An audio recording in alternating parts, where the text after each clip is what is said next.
Dans une récente interview accordée au magazine Empire, Gareth Edwards, réalisateur de Godzilla et Monsters, a révélé des détails sur son prochain film Jurassic World Rebirth, prévu pour sortir en juillet 2025. Le magazine a voulu teaser l'interview en donnant une nouvelle image du film ainsi que quelques informations que je vais vous partager aujourd'hui dans cette vidéo. Il faut savoir que Empire va partager l'intégralité de ces informations le 21 novembre dans son nouveau magazine, donc on se retrouvera la semaine prochaine pour un point plus complet sur ce qui peut nous attendre dans Jurassic World Rebirth. Mais déjà, on sait que le film promet de ramener la saga aux origines tout en ouvrant un nouveau chapitre pour l'univers jurassique.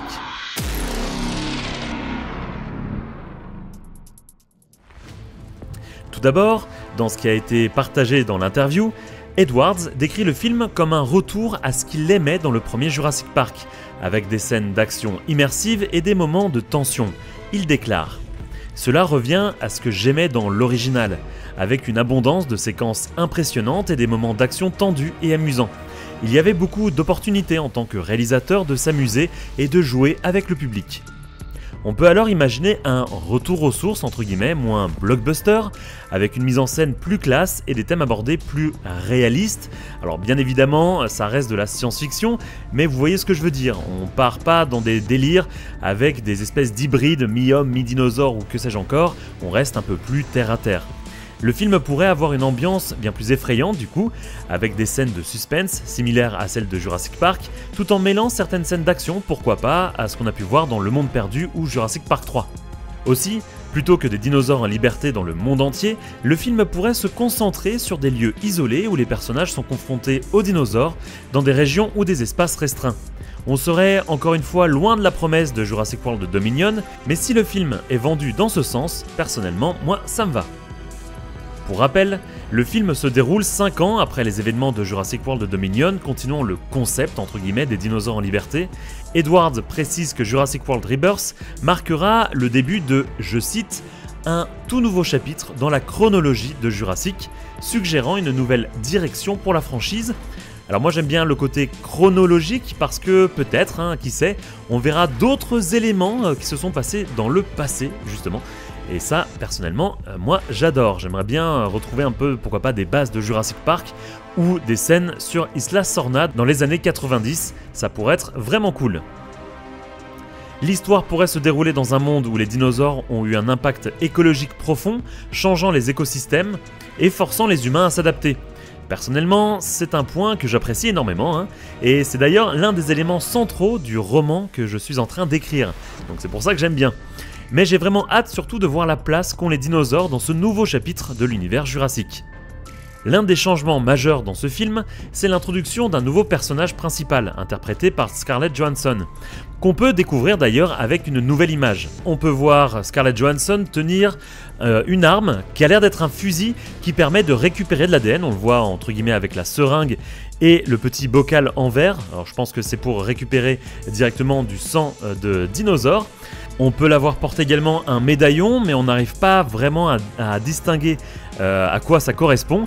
Peut-être qu'il sera important ou peut-être pas. Elle a l'air d'être impressionnée par ce qu'elle est en train de voir, sûrement parce qu'elle est face à un gros dinosaure. On peut voir qu'elle lève un petit peu les yeux et un petit peu la tête, donc elle regarde sûrement quelque chose qui est beaucoup plus gros qu'elle.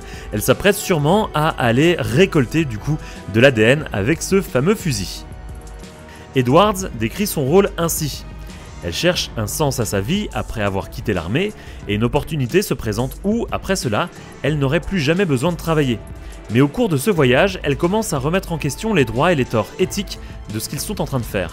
Son personnage, Zora Bennett, semble donc prendre la voie d'une sorte de mercenaire pour ce job, ce qui pourrait indiquer une chasse à l'ADN entre guillemets à travers divers environnements dangereux.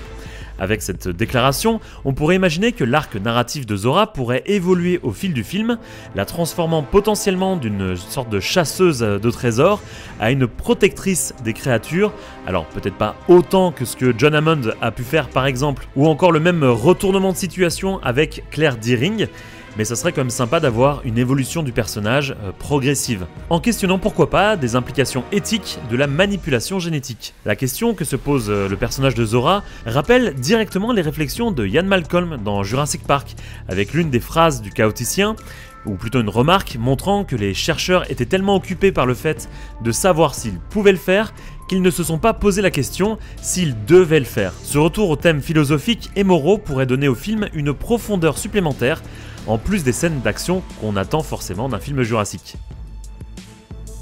Gareth Edwards mentionne également que certains dinosaures seront de retour, car, je cite, « Il y a certains dinosaures qu'il serait criminel de ne pas inclure ».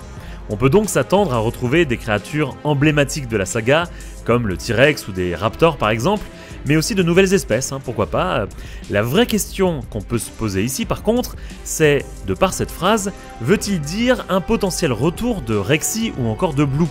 Alors que tout semblait ne pas du tout aller dans cette direction, on peut imaginer au moins avoir quelques informations sur ces dinosaures, histoire de bien conclure l'arc de Jurassic World Fallen Kingdom ou encore de Dominion, afin de poser de nouvelles bases intéressantes et d'avoir entre guillemets des dinosaures qui sont des animaux et pas des dinosaures qui peuvent être représentés comme des personnages.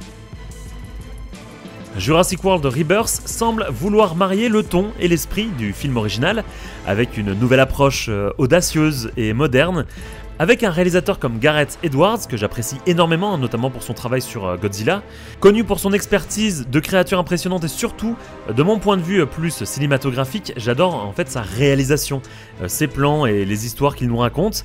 Donc du coup, le film a le potentiel d'être à la fois un hommage entre guillemets nostalgique au début de l'ère Jurassique et une réinvention de la franchise, comme ce qu'on a pu voir avec Jurassic World.